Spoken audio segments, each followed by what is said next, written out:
So what are some of the other implications that you see happening? Maybe not, perfectly right now, but down the road, where do you see AI impacting property management? The way I view it, it's like having an infinite team of administrators and assistants that I can, give tasks to, and then it comes back to me just to review it.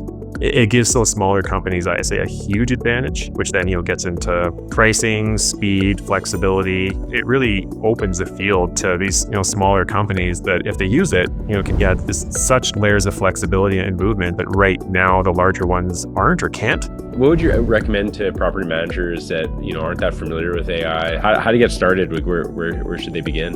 I always recommend, ChatGPT, as I said earlier, like it's the originator, it's the trendsetter. It's just dive in and try it.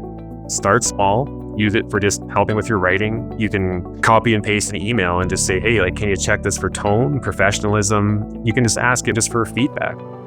Welcome to the Mastering Property Management podcast. I'm your host, Jared Sarbit. Join me as we delve into candid conversations with industry experts to uncover their strategies and insights for achieving success in property management. Whether you're a seasoned pro or just starting out, let's elevate your property management skills together.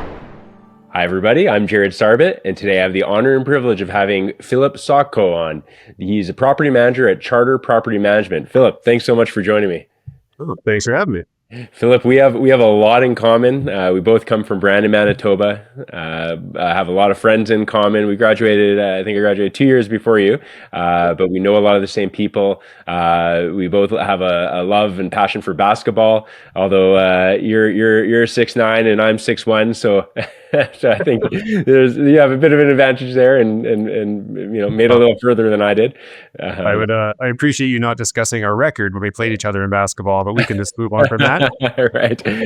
But the great thing is we connected out here, and now you're in the property manager world, and I'm so happy to connect with you here. So let's get into it. Tell me a little bit about who Charter Property Management is. Yeah. So we're a smaller company. We have our owner and then co-owner. They manage a smaller portfolio of properties, and then there's myself and then 3 other managers who are just employees. So we're not owners of the company or anything like that.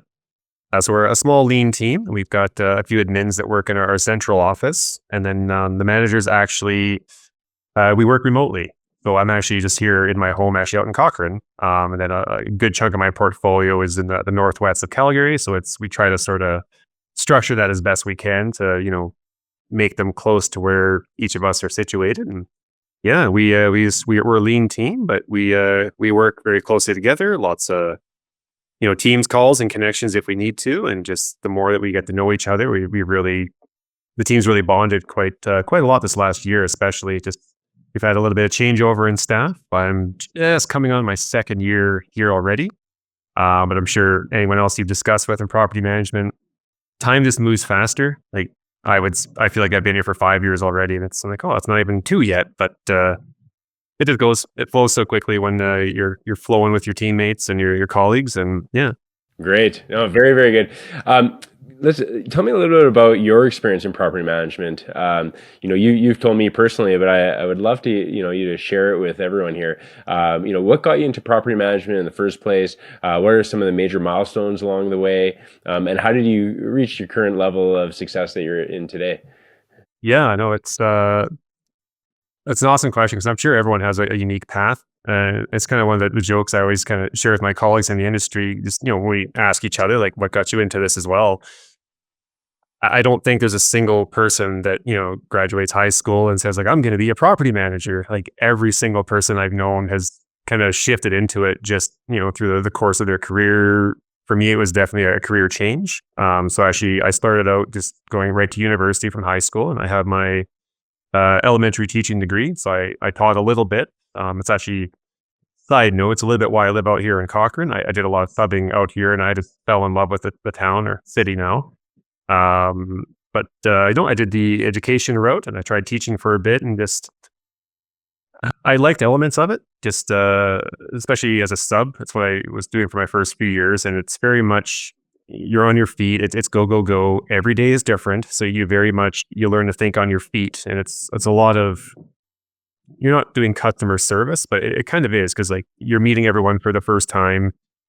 first impressions are so huge, right? And then you practice that. It's almost like a Groundhog Day. Like you're doing that first day over and over again, but you get good at it. And after about 4 years of doing that, I was liking it less and less each year. And so as a substitute teacher, you have a lot of time, especially, you're not doing planning. Like when the day is over, you go home. Well, I had time, so I thought, I just want to do something else. So I started working actually part-time at a Montana's restaurant up in Crowfoot, the Northwest, doing the birthday song and all that stuff, which I'm not going to do here. And just totally random. I just got to know the commercial property manager. He'd come in once a month just for the rent collection and this and that, and just kind of sat him down one day and say, hey, could I pick your brain? Like, you seem to really like what you do, and it's a neat job. He's like, can you tell me a little bit about it? And yeah, he just had nothing but good things to say, and I thought, well, it sounds a lot like what I do, where you're on your feet. It's go, go, go. It's fast, it's high pace, and I loved those elements. And even doing the restaurant work, I liked those elements as well. And I thought, yeah, let's go for it. I want to change. So I went and got my licensing done first. So I jumped right into the RECA coursework, totally blind. Like I didn't know any of these terms, like stuff now, like it's second language, but like what an estoppel is, or just what anything is whatsoever, like completely new for me. So I did all the coursework, got myself licensed. Took me a little while because I dragged my feet, and not the most exciting material when you're starting, but and then basically I thought, okay, I've got my license. So I'll just send some applications out to open job postings I see out there, and away I go. Probably sent out maybe 15 or 20 different resumes, and I got nothing back. I went, okay, what have I done here? And then it was actually a small ad posted on, I remember it now, going 12 years ago now. It was on Kijiji, of all places. It was a smaller company at the time, which I just saw you had Daryl Talbot on from Astoria Asset Management. So quite neat actually for me. So when they hired me, it was right when they were just at their first kind of growth phase. So it was Daryl and Lorelei, the two owners. And then they had one property manager, one accountant, and just one front desk receptionist, and that was it. So they hired myself and another guy who both exact same thing. They just freshly licensed, no experience. And just dove right in. And it was probably, as everyone experiences, that first year in property management was difficult. I actually hated it as I got on. It was just so overwhelming. I wasn't prepared for it. And actually, after 8 months of that, I had an offer to move into residential management. And I thought, I'm buried. This is so much responsibility. I don't know what I'm doing. I almost felt like not a fraud, but just like, I'm not qualified for this. So I bailed, and I jumped to the other side of the industry doing rental management for a couple of years. And I'm so glad I had that experience, even though I wish I hadn't done it that way, because I really did value my time at Astoria. Chatting here before we hopped on here, Daryl, I was only there for 8 months, but I was paired with him, and the other new guy was paired with Lorelei. So I really got to, pick his brain as much as I could. But it's difficult to learn, from ground zero while you're doing the job as well. But I still hold a lot of the lessons and just the values and just the way Daryl carried himself and how he handled difficult situations. I still use a lot of that today. So I do very much credit everywhere I've been. There's always been someone that I've just kind of latched onto, or just I have to absorb this. How you do this. Anyone who's had success in this industry, I think you'd be a fool not to mimic them, study them. You don't have to copy everything about everyone, because we're all our own unique person. But I've definitely taken elements from just how Daryl would handle especially difficult situations. I would say is one of the best I've ever seen at it. And I just basically did that and dove in, and it's been almost coming on 12 years now. It's time flies. Amazing. So after Astoria, you went to the rentals, and then what was after that? Yeah. So it's funny. Yeah, I kind of shifted there. So doing the rentals, I found, and it's not to discount that side of the industry, but I was bored silly. It was too easy. The issues were for me, just too repetitive, too simple. I really crave that high level especially now that I've, had so much more experience, like I seek it. If, it's a difficult situation, just something unique that's come up, anything, engineering, legal, just very, code issues, you name it. I love that stuff. And I go straight for it. I crave solving those difficult issues. And I never would have had that had I not had the experience of starting with it and then leaving it and then realizing, ooh, no, I actually did like that a lot more.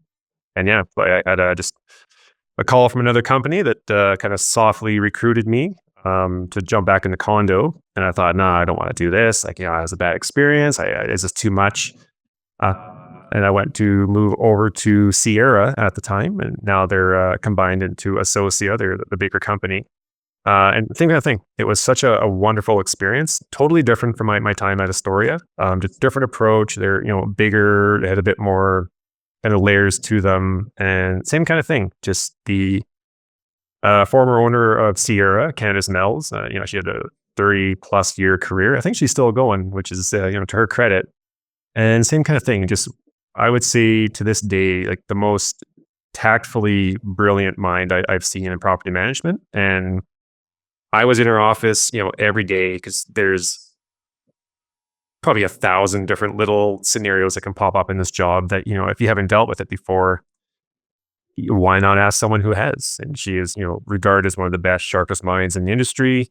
So I would always pop in her office and just, hey, quick question, can I run this by you? And like, this scenario came up, what do you think about that? And just, she could tell that, I was young and eager in the industry, and she was amazing and just would, answer everything and really not just give you the answer, but, a little bit of, showing the cards of like, well, let me tell you like how and why I took this approach. And, this person might say this back. So then here's what I would say the second response. And just that really ignited just a love for the strategy in this industry, which I never really saw or realized was there. And the more I've delved, I think, down that path, especially, I've really found my own sweet spot, I would say, in the industry. Like I love being that person now where I genuinely feel there's not a single issue, problem, scenario that can come up in this industry that like I can't handle easily.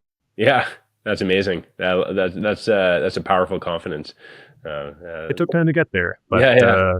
like I said, it's people like Candace, like Daryl, just being open to being asked 1,000 questions from someone who probably has too many, but that's just how I've done it. Very cool. Very cool. Good. And then after that, was there anywhere in between? What were you doing in between to get to charter? Yeah. So it's, I don't go through my whole resume because I've moved around a little bit here and there, but basically from there, a buddy of mine that I'd worked with at Associa, because this industry is so interconnected. I mean, unbelievably, like you form such deep bonds with people. Like it's, you don't want to be so dramatic and say you're in the trenches together, but a little bit, like when you go through these difficult situations and it's very stressful, you form a lot of bonds. So I made lots of friendships in the industry as I've gone. And a buddy of mine was hired at First Service, and he reached out after a couple months of being there, and he was so excited to call. He said, hey man, like, listen, you have to, call the regional director. They have an opening. I talked you up really good. Like, oh my God, like I wasn't really thinking about it. And then so I thought, why not? The phone call never hurts. Let's have a chit chat. I'm happy where I'm at, but I'm always open to, a lateral move. And just their structure, their approach. It was quite a raise in pay, which was, like mind blowing to me. Loved everything I heard. And I jumped over there and there for almost about 5 years, almost half my career. And it was wonderful experience. And that just, it happened organically. I never really sought these things out, just sort of it fell in my lap at the right time, but it worked out so perfectly. It allowed me to have that income boost that I needed to allow, my wife to stay at home and be with our son and just, directly have that whole experience. And it's wonderful, to be honest. Such a giant experience from even just a few years prior where, Astoria was really like 5 of us in just a small kind of converted house office. And at the time, First Service was about 100 people in the office, and just like, wow, like I got lost, like just going through the floor. I'm like, oh my goodness, this is quite a shift from what I'm used to, but absolutely loved it. The same kind of thing, just so many great mentors. I was very, very fortunate that they had hired me on to basically the best manager I've ever seen in my life in terms of like how much she could handle and output and produce. Like almost 20 properties. She had 2 assistants herself, and they weren't small properties. They were all like the high end big ones. And she was retiring. So they brought me on. They basically cut her portfolio in half, and I was taking half of it, and then someone else took the other half. And I did same thing, just kind of how I was with Daryl and with Candace. Just, I sat with her for the 6 months and just like, how do you do this? Like, let me absorb. And same thing, like not mirroring everything. Maybe a little bit on the harsher side than I would be with certain dealings. But, same thing. You can absorb so many just good qualities from people of, how they handle themselves with confidence and just how they deal with difficult situations. And yeah, she was just such a pro. And I really was so fortunate because I got to mirror her and, take her properties that weren't, they weren't on fire. Like usually when you get a new portfolio, a lot of them are upset, or it's because someone has been let go for poor performance issues, or, a myriad of, things that can happen. But it was just, you had this beautifully curated portfolio that she was ready for retirement. So it's like, I almost felt that responsibility of like, I got to maintain this because, she was so good. And at the same time, I had her right there just to ask like, hey, like, how'd this happen? Or what'd you do here? Or what do you think of this? And just, it was such a perfect transition. It gave me such an advantage of having that, of not having to scramble while I'm learning such a giant office and new system. Amazing. I bet that's, I keep hearing over and over again, you're giving a lot of recognition and kudos to those, before you that have, that you've learned from. And I think for any property manager, new to the industry, listen to Phil, because that's what it is. It's all about absorbing. It's all about absorbing and learning and, taking it in. And yeah. Like it's very rare, like where you can actually get like a mentorship position. Cause most companies operate lean, property management is a tight industry, like profit margins are tight. So it would be wonderful to have that kind of, situation where you can hire someone new and have them partner, with someone and just really do a nice transition. Like it's so rare that happens. But yeah, for anyone, that does, is listening to that, like, it's such an advantage if you can, and I've never had issue with ego. You don't see a lot of that in the industry, but you will get some people that just sort of feel like, like my way is the best. Like, what do you know? That kind of attitude, and you won't last. It's just there is so much to learn, and I mean, you can just accelerate that by just absorbing it from those who have done it. Like it's a hard industry to last your first couple of years, but if you've seen those people that have been around for 10 years plus, there's something there. Like that doesn't just happen by accident. You've gone through some overload and you pushed through. At that point, you certainly have dealt with probably every kind of issue that could arise. And same thing, like you'd be insane not to just absorb as much of that as you can from somebody, and then you carry it forward. Which leads me to my next question, and this may be part of your answer, is what are those qualities, key character traits that Phil holds that make you so successful in what you do? So that's a good question too. It's definitely no two property managers are the same. Like for me, my background with teaching and restaurant work, I would say is such a perfect transition to this industry of, again, like what I described as teaching and restaurant work of being just different every day. You're on your feet. It's very much like you're doing so many first impressions. That's so like that crosses over with property management so beautifully. But that's my experience. It's almost a limiting belief where I always say, like I'm not the strongest with financials, which don't worry, I am. But that was always kind of like I felt like my weak point, right? So I'd get like an audit report from one of my clients, and some of my other colleagues had backgrounds where, they were accountants for a 20-year career and then they moved into property management. So for them, like that's like reading a children's book. Whereas like I'd never seen one of these. Like I don't really know what I'm looking at other than the basic statement. Whereas some of those types of managers maybe weren't as comfortable, speaking publicly and hosting the owners' meetings. Whereas for me, I just get such a rush from that, and I love it. Like I always say, if my job could just be, doing owners' meetings, like annual general meetings and chairing those, like I would do that 5 days a week, all day, every day. And I would be so happy. Like, I love that aspect of it. Whereas I've had colleagues where they don't like that part of it. Like, they don't like being at the center of attention, but you know what I mean? Just doing the public speaking. So there's definitely a skill set, kind of a zoomed out answer, but it's very much on the company and like the ownership, or, you know, depending on the different layers of management they have. But to recognize like there's different styles of manager that just fit better for certain clients.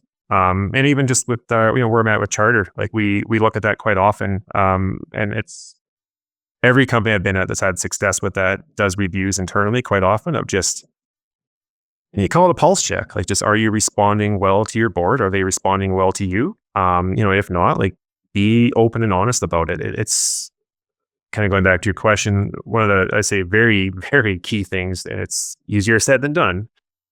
You can't take it personal.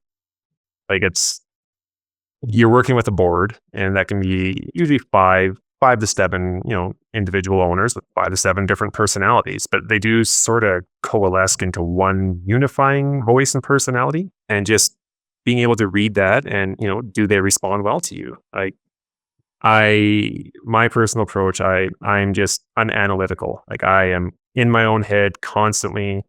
I'm thinking about stuff, even if I'm not like right at work, not like in a stressful way, but just a unique problem or situation. Like, I love thinking of these things through and just playing the scenarios in my head and trying to, you know, come up with the right solution. Then I just, boom, I go. But I totally lost my train of thought there. No, that's great. No, that's really good. I mean, those are some really good characteristics. So, no, that's amazing. I was really excited to get on this podcast with you, particularly because, you know, we were speaking a few months ago, and you were just going deep into the implications of AI, and how that's going to, you know, affect the industry. So I really wanted to, you know, get some questions out about that. You know, let's start by talking about, like, how is AI currently being used in property management, and, you know, and what are the biggest areas of impact today? Yeah, no, that's a fun one, because it's evolving and changing just so fast. So like, even just the answers I'm giving now will probably be redundant in, you know, 3 to 6 months, like, quite easily. But right now, most people you talk to do use it. Certainly, admins love it. If they're doing, you know, notices and just things like that, very, very handy for just even.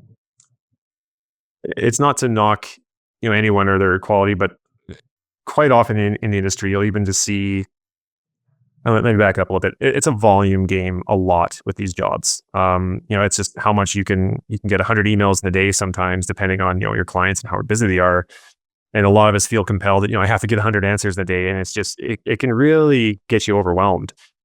And even just simply using it as a tool to accelerate some of those. I mean, if you have to craft a notice, you know, you might rush one and you send it out, and there's a few spelling mistakes, and then you're just like, oh.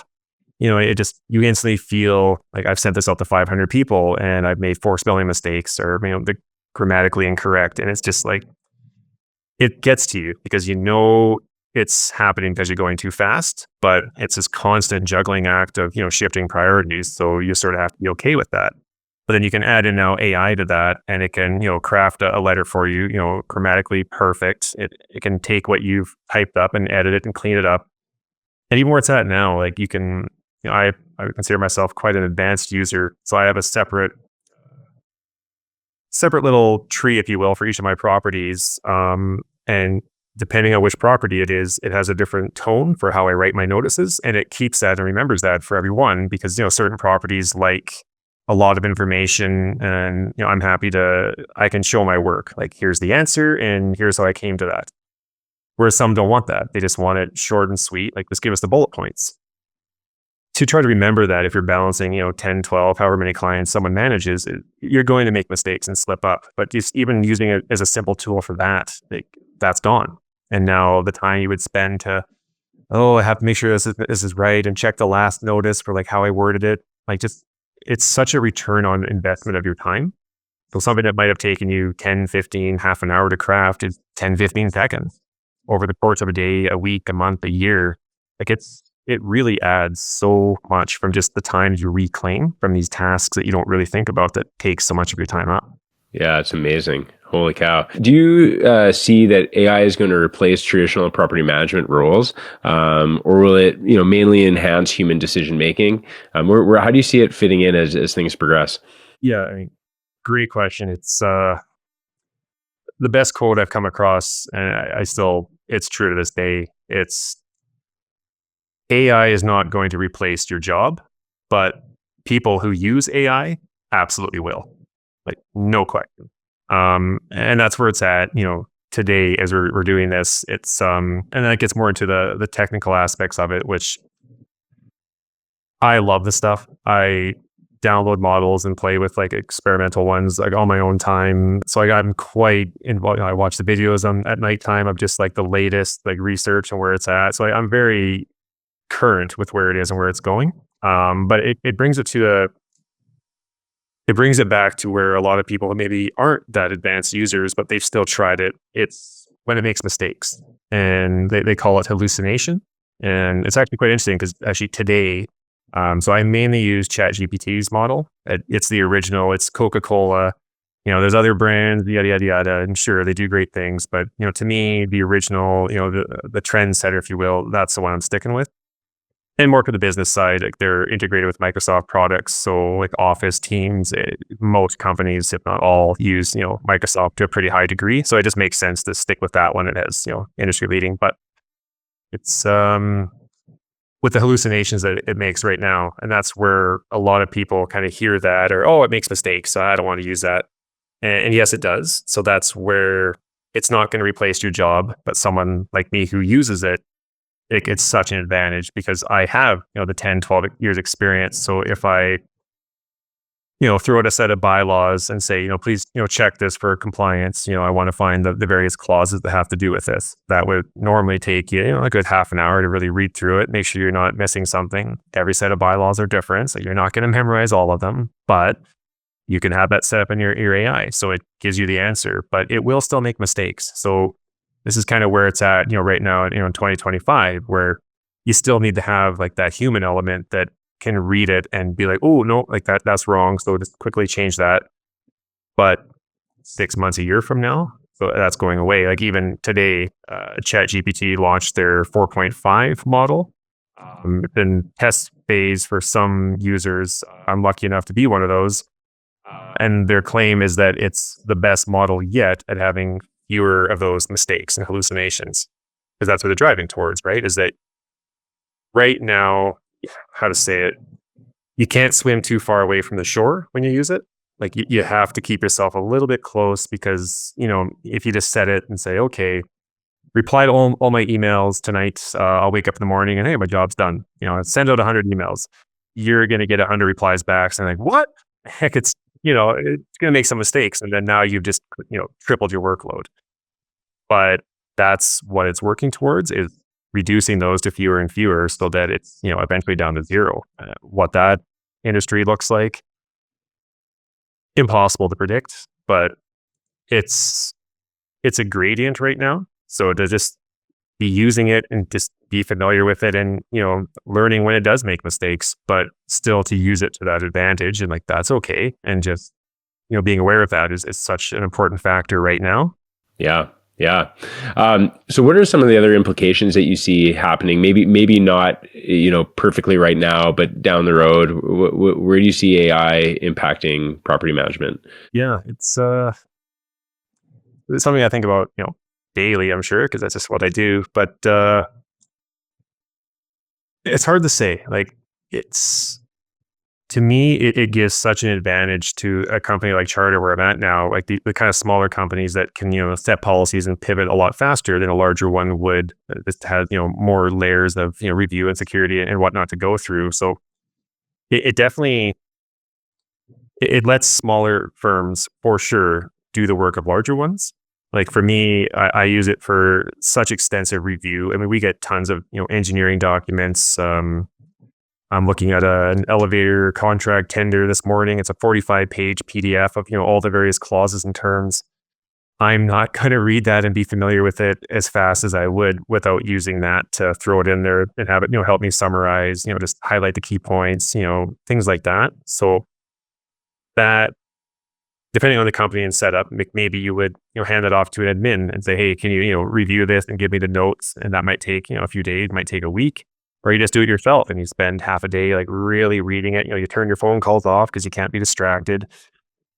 And like, that's gone. Like I can do that now. The way I view it, it's like having an infinite team of administrators and assistants that I can, give tasks to just for, I don't call it busy work, but sort of. And then it comes back to me just to review it, decide, compile, and away it goes. So it gives those smaller companies, I say, a huge advantage, which then, gets into pricing, speed, flexibility. So it really, to me, in its current state, it really, I would say, opens the field to these, smaller companies that if they use it, can get this such layers of flexibility and movement that right now the larger ones aren't or can't.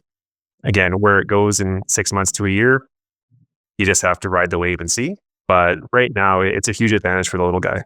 Yeah, no kidding. What about financials? Can you take like the condo docs, put them in there, look for efficiencies, look for opportunity? Is that something it can do now, or? Yeah. So yes and no. And it's sort of the pace with which it's developing.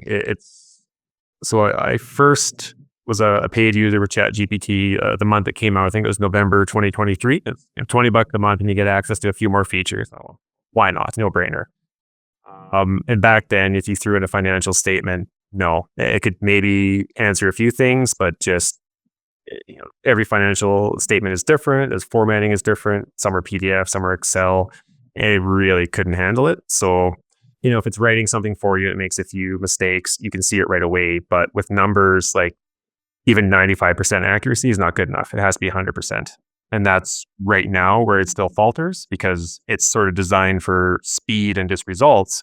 But when it comes to financials, I mean, one of our core tenets is like, we're managing your money. So like you ask me a question, I will take as long as I need to give you that answer to 100% perfection, not how fast can I do it. So there are models that have gotten there and can do it. And that's kind of where I was kind of getting at is that it's grown and expanded so much so fast that even just me as an individual, like I can't possibly keep up with every single one that can do it.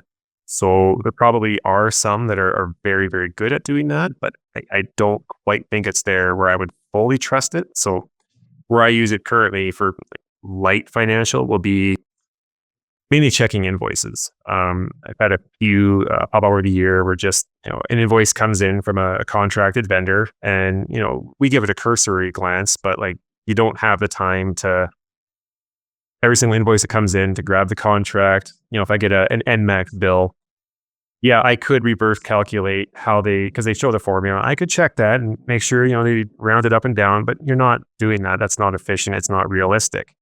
But you can use the AI for that. So typically when I'm doing my invoice reviews and coding, if there's one that's just kind of a more complicated one, I will throw it in there just to kind of see if it comes to the same answer that I've already done.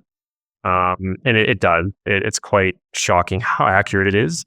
But I'm still not at that point where I'll trust that to be the other way around, where I do that first. Like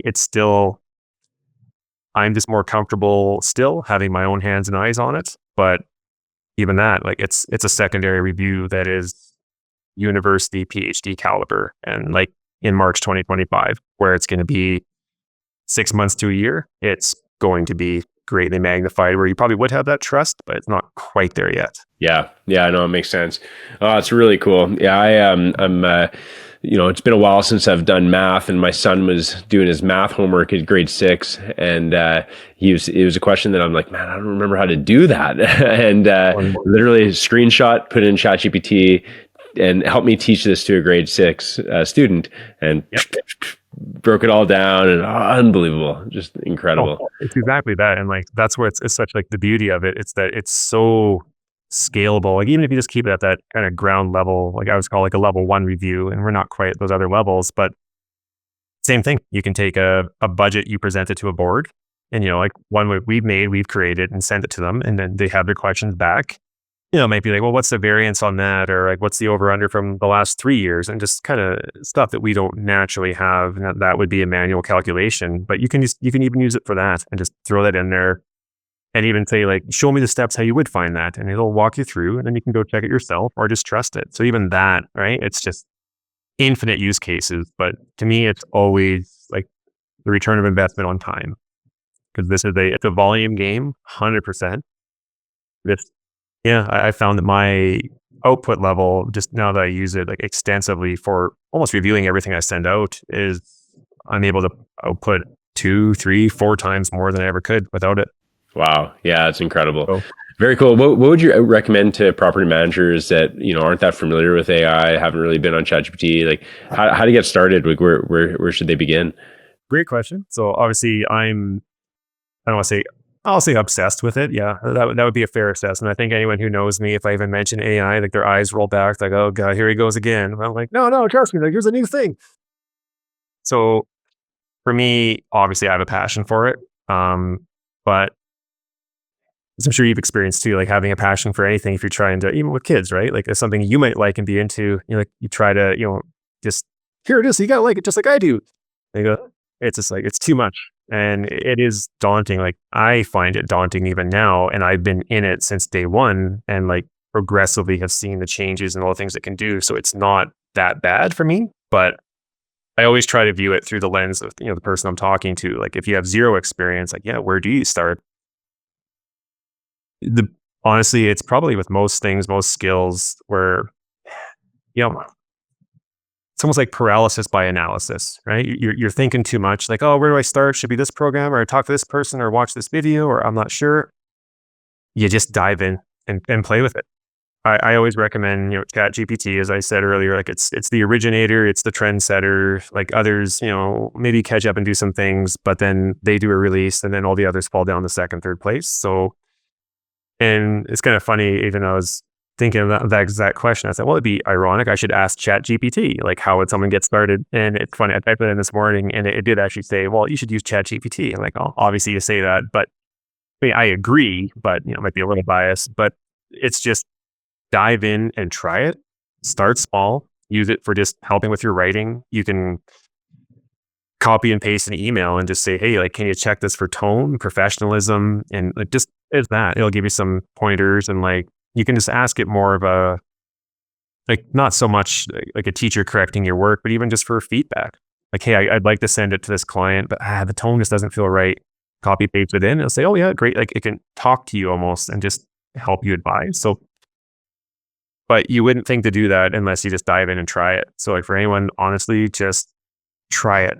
Ask it questions, try to push the limits, see if it gives you a wrong answer. And like, to me, that's really how I do it, is just, I use it as far as I can until I hit a wall.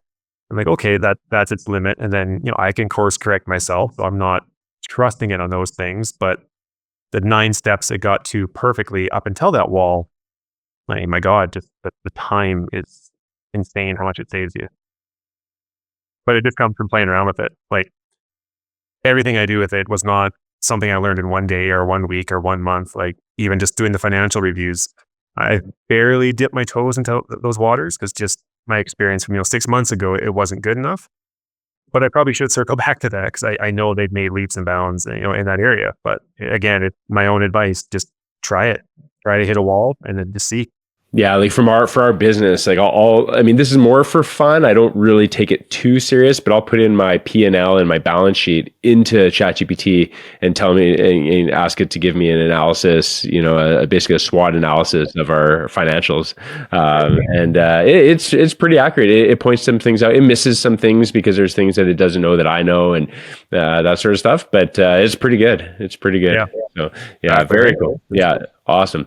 Very good. So let's kind of shift away from AI a little bit, but property managers, you often deal with various stakeholders. There's the tenants, there's the owners, there's the contractors. How do you ensure effective communication and foster positive relationships between all of these different people that you're dealing with? Yeah, it's funny. It's actually, I would say that's probably the biggest question, or the number one feedback any property management brokerage gets. And when I worked at First Service, so they were militant about sending out feedback to their clients. I mean, they're traded on the stock exchange. Like, it's a huge company, layers of organization. They know what they're doing. And soliciting, client feedback is so important, right? And sometimes it can be uncomfortable because, they'll be on it. And like we say, like, we want your honesty. Number one answer every year is we want more communication. And which is ironic because even just saying that, it's like, well, what do you want? Right? It's like communicate more or less, but it fills that gap.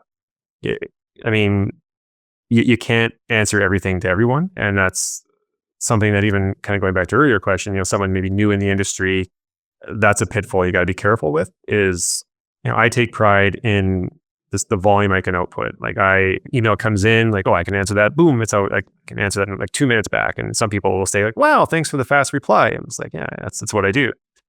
But you have to be careful with that because there's no end to it and you can burn yourself out very fast. So you can use it to even assist you with that. Right. And, being mindful that you can't communicate everything to everyone, but with the more AI gets used, you sort of can. Like that answer becomes antiquated. Like, not to go into specifics, one of my sites right now is dealing with a very complicated issue to deal with a fire pump and various code issues and just, repairs were made. And we have about 4 different vendors, an engineer working on it. And every day we're getting an update from one, update from the other. But we also get asked from the ownership, hey, what's going on with the fire pump? And, normally the answer is just, I can't take the time to summarize that for you. Like I'm summarizing it to the board members, in real time, but then like you can't stop constantly. I mean, you could have, usually we count by like how many properties we manage, but there's also how many doors in those properties. And, you have 2-3 occupants in each of those doors. So that can be, several thousand people at any time could ask you the same question. Like you cannot scale to where you can answer everybody like that. So you have to have a way of, combining information to, updates, releases, whichever. The way the Condo Act at least works, it's not technically the role of the property manager to be the communications officer. Like that's the secretary of the board. But in reality, I memean, we have all the information, so like the secretary will ask us those exact same questions anyway. So if we have the ability now, and I use this with AI, I'm plugging in all the various updates and steps.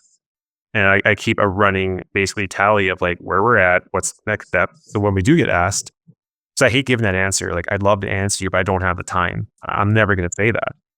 It's now, yeah, let me take 30 seconds and plug it into my, the AI and it can, give me a perfect answer where you're not, and even that, like it curates it for you. So you're not giving, personal information or you're not giving financial information that you're not allowed to share. Like it's just like a press release and it does that real time for me. So that answer of, I can't answer that right now. You'll have to wait for the board. Like that's almost gone from my vocabulary because I can do it now. And then, being mindful that you still can't do that all the time. But the reception I found from clients and just owners who like just are genuinely thankful because they've maybe never had that before, or they have been brushed off from, previous property managers or just from a couple of years ago where that wasn't a reality, but it is now. Like we have the tool to do that kind of communication. It's a slippery slope because again, every client wants it, but we're in client service. So, I mean, if you can use that to your advantage, why not? Yeah, that's amazing. That's really, really cool. Thanks for that. Balancing cost effectiveness with property maintenance is crucial. How do you and your team prioritize upgrades and repairs to ensure long-term value for both owners and tenants? Yeah, it's probably number 2, number 3 feedback that we get as well from just owners. And it ties back into the communication piece, but a lot of owners, they feel if they're not communicated with constantly about what's going on, what's being spent, why is the board, fixing the roof and not this, or why are they like all these questions, right? And it's kind of the same thing where you have that answer at the board level, but it'd be wonderful to be able to answer that outside. But again, you can use, the AI to leverage those answers and kind of help explain that type of a thing. It's a little bit different with condo management, especially. So the Condo Act was redone in 2020. It cleaned up a lot of the language and kind of clarified, roles and responsibilities, if you will. And there was sort of a changing of the guard because, the industry's been around forever, and you had sort of, I don't know if I call them old, but old school managers where, you were the center of everything. Like you answered everything. The board was kind of along just for the ride, but like you knew everything and you were making all the decisions. That's gone. Like we don't make any decisions. Our role truly is that of a consultant or advisor to the board. So a lot of it is, and this is where I like that my background is in education, because so much of this job is reading and educating, and it starts at the board, right? Because like they're all owners that can have any background. Like you don't have to have engineering or mechanical or anything like that. You can be anyone from any walk of life with any background. And my job is to basically take those high end concepts and explain it to anyone for any situation, so that the board understands that, and how to look at hierarchy, and how to read the reserve fund study to see, okay, what items are top priority, medium, low, and being flexible enough to know that that can change any week, any month. It's something. Well, I always say, when people ask like, well, why did we spend money to fix that pipe, or why did this happen now? It's like, well, a pipe doesn't care what your budget looks like when it's going to burst, right? Like it's going to go when it's going to go, or a winter event is going to happen that's going to change your week, and now we have to deal with that issue. And just being able to really teach and train and work with your board so that they're constantly aware of those priorities, and that they can shift and move, and just to give them that confidence that we're on top of it, we're also very aware of it, we're constantly advising and just guiding them on those decisions.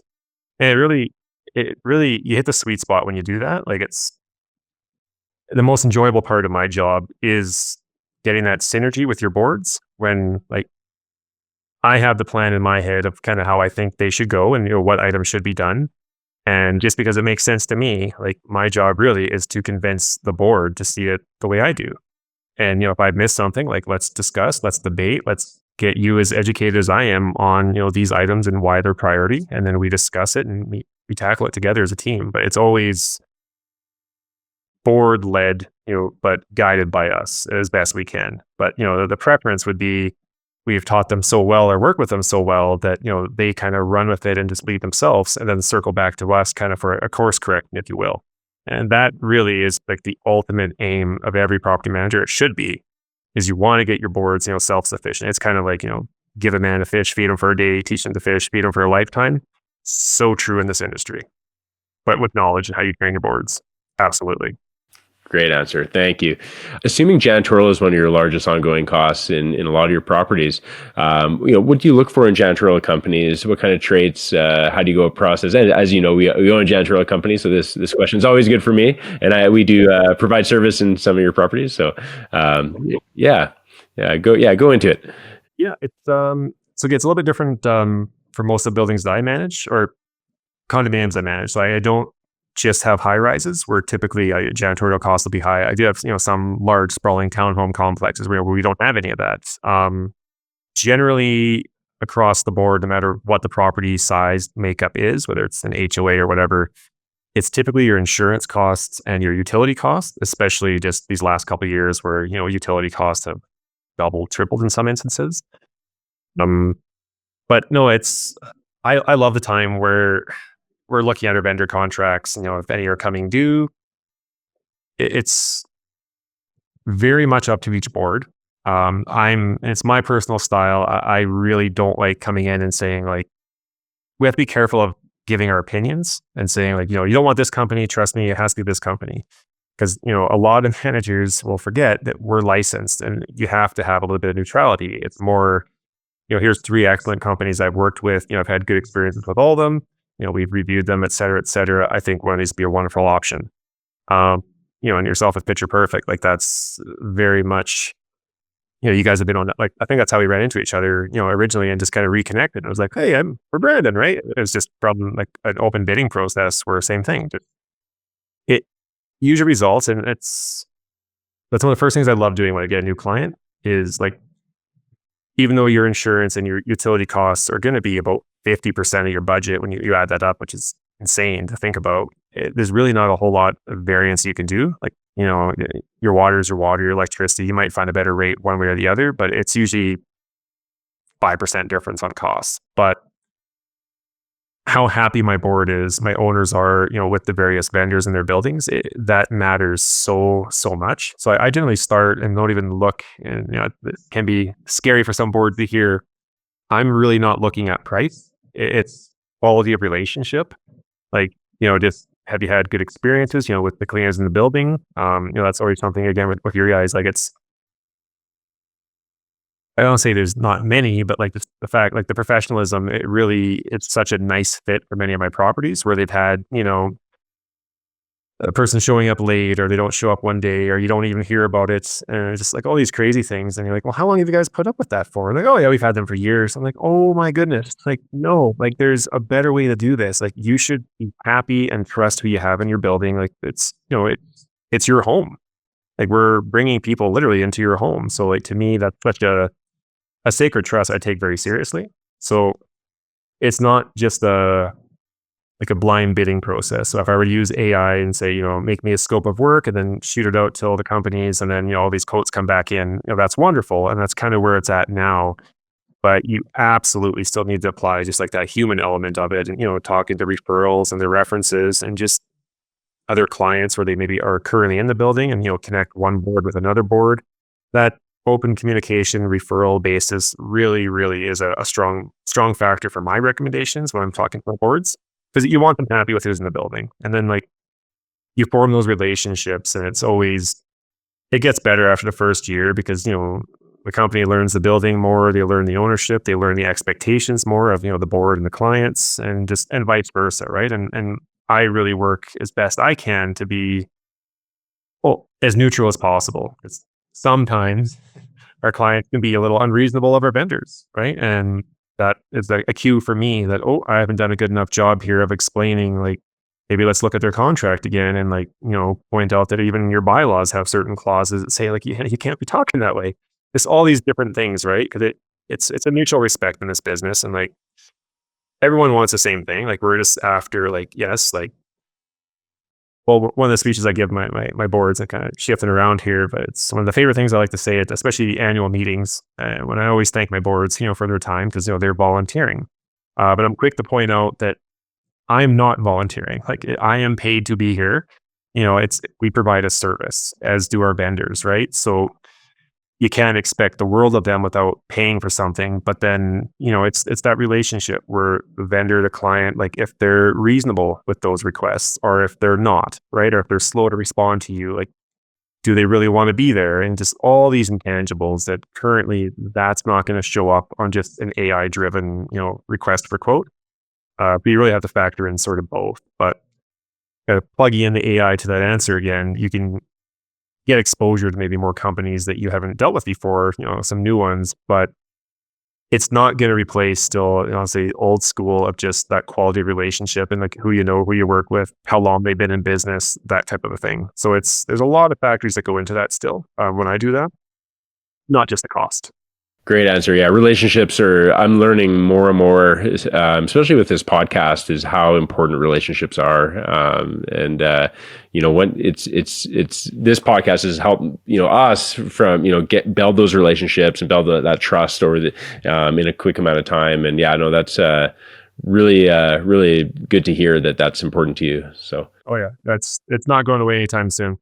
If anything, that would be almost a detriment to how fast AI is going and just taking over, is that you don't want to lose that human element. I mean, there's some where we can send a request for proposal and we don't actually talk with the vendor. It's all done through a software that they submit their proposal. It's all apples to apples. You get all these different reports. I personally don't love that. It's getting away. Like, you don't want to throw the baby out with the bathwater. I mean, this industry was built on relationships. I mean, property managers used to work just on the phone. Like there wasn't really even like strong computer usage. And like even just the advent of emails and like rapid communication has vastly increased the output. And then now with AI, it's just another level, but you can't go so fast that you forget what, the foundation that got you there. It's still those sound relationships. So I do my best to do both.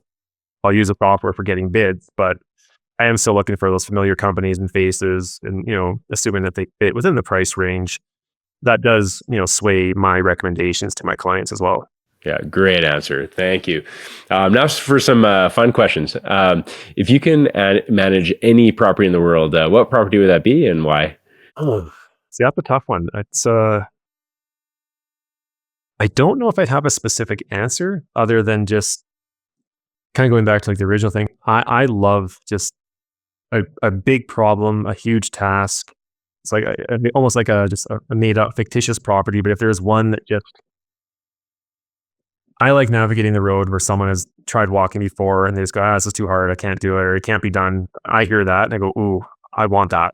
I can help you. Like to me, it's not what motivates me in the industry, but it's definitely what adds a little bit of fire. If I know I have a difficult problem, or a better way to put it, it's never egocentric. And again, I will always, I used to do a lot of training of younger staff when I was at First Service. That was my role for a few years there. And like, I'm looking for ego. And if you have it, like we're talking about that, like get it out of here. Like it's not the place for your ego. It's not about you. So for me, like, you might want to have like a property that has, maybe like some, famous people in it or some like notoriety or anything like that. But even to feel that way, this is my personal opinion, that makes it about you. And to me, like, I could care less about who's in the building. I want to know, does the building need me? And for like the skill set I have, which is typically they have big problems and, money is going out down the drain. And I'm like, ooh, I can help. I know I can. I can do something better for you. I have a different take on that. I've dealt with this before. That's the ones I always want. So like for me, a dream property would just be a huge one that's just so complicated and you name it. And I've had quite a few of those over the year. Like kind of side story, but the one I mentioned, it was a 500 unit complex. Still fascinating to this day. They had a solar panel system on their roof, as well as a geothermal heating system in their basement, all working in sync to heat their boilers to give them efficiency on their hot water. Sounded great in design.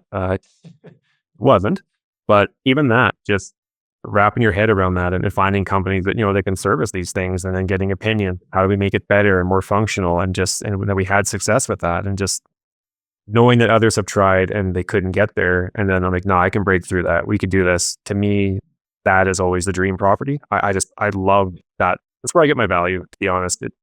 I love feeling that you can actually make it, not to sound cheesy. It's not, it's genuine, but when you can just make that difference where it's such a hard problem that it's almost like the role of a property manager, at least for me, is I feel your stress, your anxiety, your, despair. I just want to take that and like, I got it. And like, I'll take that and I'll give you back just, peace, comfort.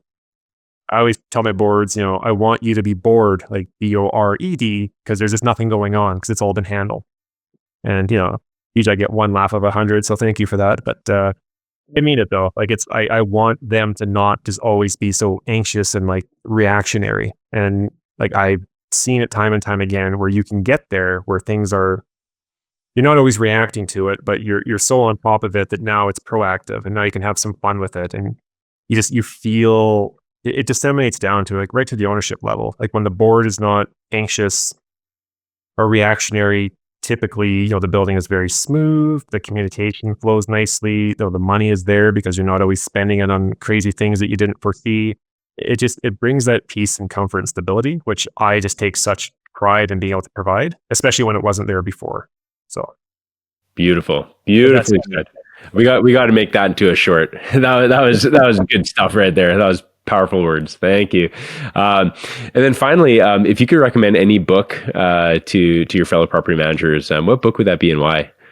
That one, which admittedly, I'm not reading much anymore. I am just full podcast mode. It can be a podcast. It can be a podcast. Yeah, well, it's kind of my personality is I'm sure it's why I love the industry as well. Like I love absorbing information. So for me, even like in the evenings, I'll queue up. And it's funny, I didn't realize that not everyone does this. I'm like, oh, maybe I'm just a little crazy for that. I'll have 5-10 different things queued up and I'll watch, 10 minutes here, 10 minutes there. I'll jump back and forth. But I'm watching 10 different things all at once just to absorb it all. So for me, I find a book is almost too slow. Whereas if I can have like several things going at the same time, like different podcasts, different things, and just soaking it all in. That's just become my preference. But probably when, before all that was a thing, the one that always jumps out or just, first that comes to mind was The 7 Habits. Stephen Covey's book, it's one of the most common ones. I think actually back in high school in grade 12, we had that as a thing. But even just the first chapter specifically where they talk about a paradigm shift. I'm sure if anyone's familiar with that book or can remember that story, right? And to me, that was just such a paradigm shift of just how to, it's the same thing I said earlier, where I think it spoke to me, not to be dramatic about it, but because it's my personality where like,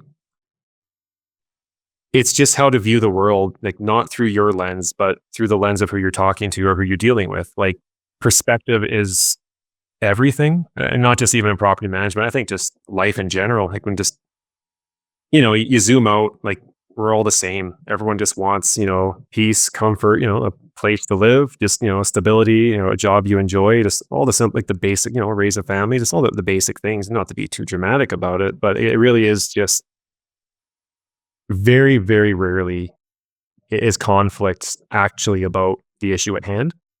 Like, and that's, that the story from, the paradigm shift from, Stephen Covey, he's on the train and, someone, I'd encourage anyone who's not familiar with that to look into the train story on that. But it's such just a beautiful way of just like humbling you that because you think you're seeing a situation and we're so quick to just put a label on it, like, oh, this person's just a jerk or whatever.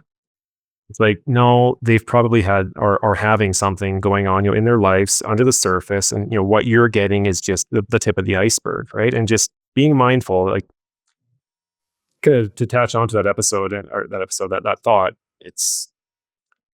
we deal with a lot of conflict in this industry, right? You always will have an owner or a client who's upset with something. It's usually they've been charged back for something that's, their responsibility, some kind of maintenance or repair or damage. And more often than not, you get a very, angered response back. And it's like, when you've done it enough and you've handled it, I've had people, threaten, lawyers and lawsuits and you name it, right? And the first time you have someone like threaten a lawsuit against you for, just doing your job, just that anxiety goes, woo. And it's not to be cold about it, but it's to the point now where if I get that, it doesn't faze me because like, I know, like, it's just, okay, like that's just the surface. Let's brush through that. Like I can explain it. I'm not going to be aggressive. And like, you don't need more fuel to the fire. And just, it's kind of like how I enjoy solving difficult problems with buildings. It's the same thing dealing like right to the individual level where I feel their stress. And it's that same thing. It's like, oh, okay, I can explain this in just, as plain language as I can. If I need to do, 20 emails back and forth, like just to kind of have that little, fight, if you will. But really, it's information. Like, oh, I hear what you're saying, but, hear why I'm saying this as per, the clause, this bylaw. But, we can work with you. I can talk to the board if you need an extension, things like that. It's just to really shift it away from, that heated issue, but to get it to the solution. And it's that same thing, which just, I love that in the industry. I really love that part about my job. And it's like, because you can get carried away with it, especially in my earlier career where like you have a victory, if you will, where, someone's very upset and they're mad and, you answer and you kind of quash them down like, no, here's the answer, as per this bylaw, send. I would almost feel sick after that. And just, you hit this point where it's almost like, yes, I know we're always right because, we have the bylaws, we're relying on there's no emotion in it for me. It's just fact, black and white. But the client you're talking to doesn't know that. They're just all emotion. And like, yeah, you can win, but it's best way I say it is just because you can doesn't mean you should. And it's having that humility of, it's not about winning. It's about explaining and just calming down the situation to getting it to where it needs to go. And I take such pride in that. I love that part of the job. And yeah, it's a big part of it. Awesome. Amazing. Phil, that was a powerful hour that we had here. Thank you so much for your time. There was so much Yeah, no, my pleasure. So much good stuff in there. Where can people find you? LinkedIn, is that the best kind of place they can connect with you? Or Yeah, I'm always on there. Yep. yeah, perfect. Sounds good. All right. Well, thanks again, and I wish you all the best, continued success in your property management journey. And I can't wait to have another conversation next year about AI again with you, because I know it'll be a different one. No, I'm excited because I know you got your you're right on the pulse with AI. So I can't wait to hear your thoughts. It'll be a different world in 12 months. I guarantee you that. Exactly. Amazing. Well, thanks so much, Phil. I really appreciate it. No, thank you as well. Thanks.